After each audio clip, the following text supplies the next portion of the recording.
Other Javed साहब, ये क्या हो रहा है मेरे भाई? आपने 4 दिन पहले बताया डार आ रहे, डार आ रहे, अब डार आ रहे, डार कन्विक्टेड, डार ऑफ स्कॉन्ड्रर, वो अच्छा वाला मिफ्ता इस्माइल शरीफ आदमी, उसको हटा के डार क्यों आ रहा है भाई?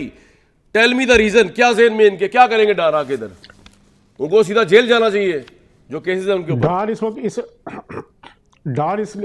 डार इसलिए आ रहा है कि उसके बाद उन्होंने नवाज शरीफ को लेके आना है। डार आप समझ लें कि हराबल दस्ता है, उसके बाद नवाज शरीफ आ रहा है। और इस वक्त जो सूरत हाल है, डार साहब ना कन्विक्टेड है ना स्कॉन्डर है, उनके वारंट गिरफ्तारी मुअत्तल हो चुके हैं।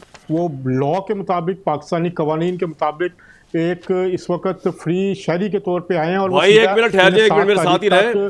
सुप्रीम कोर्ट के 28 जुलाई के पैनामा केस फैसले की रोशनी में नैब ने वजीर खजाना इसहाक डार के खिलाफ आमदन ज़्यादा साजिश लाने का रेफरेंस दायर किया और सुप्रीम कोर्ट के ऑब्जर्वेशन के मुताबिक इसहाक डार के अहल खाना के 831 मिलियन रुपए के सासे हैं जो मुख्तसर मुद्दत में 91 गुना बढ़े, यानी 91 टाइम्स बढ़ गए। और आम पाकिस्तान की तो बढ़ ही नहीं सकते। और इनकी जायदादें नीलामी के लिए, कुर्की के लिए की गई, इनके दायमी वारंट गिरफ्तारी जारी हो चुके हैं 2022 से 7 केस के अंदर।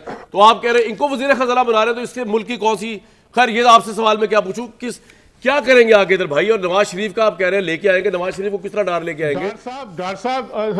कामरान साहब वो कहते हैं कि ये मेरे खिलाफ झूठे मुकदमा था, उनका ये कहना है। छोड़े वो तो मैं मुसद्दिक साहब से पूछूंगा। आप मुझे बताएं कि नवाज शरीफ की राह किस तरह हमवार हो रही है डार साहब के आने से, ये बताएं ना मुझे। नवाज शरीफ इस वक्त इसहाक डार साहब को नवाज शरीफ साहब भेज रहे हैं। नवाज शरीफ आप पार्टी के सरबराह हैं, नवाज शरीफ साहब को वोट पड़ता है और इसकी वजह से वो इकानमी की सूरत हाल बेहतर बनाने के लिए उन्होंने इसहाक डार को भेजा है। इसके बाद जो इसके नवाज शरीफ साहब भी जो है इफ्तिखार साहब कुछ पूछना चाह रहे हैं आपसे, इफ्तिखार साहब पूछना चाह रहे हैं। होने वाली है उसके बाद भाई अगर जवेद मुझे एक बात बताएं कि क्या कोई अलादीन का चिराग होगा डार साहब के पास कि जब वो पाकिस्तान में लैंड करेंगे तो चने की दाल की कीमत कम हो जाएगी? मुसद्दिक साहब से पूछे ना, इनसे क्यों पूछ रहे हैं? घी सस्ता भाई वो केस वो रिपोर्ट कर रहे हैं ना सर वाकया। आप अभी ये सवाल आपको वो पेश कर रहा है ना, ये नहीं पेश कर रहा, वो बता रहा है कि इन्होंने खबर दी थी कि डार साहब पहले आ रहे हैं। ना ना डार साहब के आने पे कोई नहीं मुझे इशू।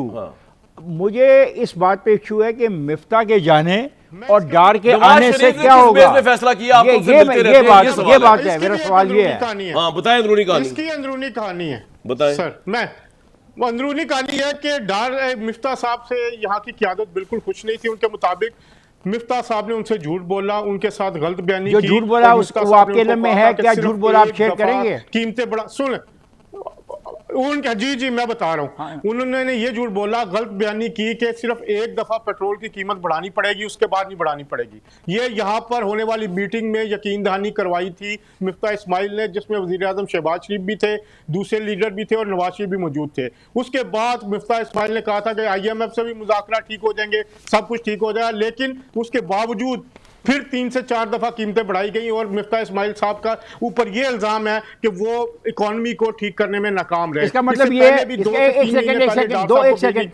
एक सेकंड आपको अंदर की सारी मालूमात हैं, तो उसका ये मतलब है कि डार साहब के आने के बाद पेट्रोल की कीमतों में इजाफा नहीं होगा। इफ्तिखार साहब, मैं कोई बेच नहीं रहा पेट्रोल की कीमतें होंगे, इजाफा का नहीं होगा। मैं सिर्फ इतना कह रहा हूँ कि इसहाक डार साहब को 2 से 3 महीने पहले बेचने की कोशिश की गई। भाई मेरी बात सुने सर, इनको क्या पता ये कांग्रेस थोड़ी है। मेरी बात सुने, वो डार साहब से पूछ लेंगे। वैसे भी अब तो पेट्रोल $88 पे बैरल पे आ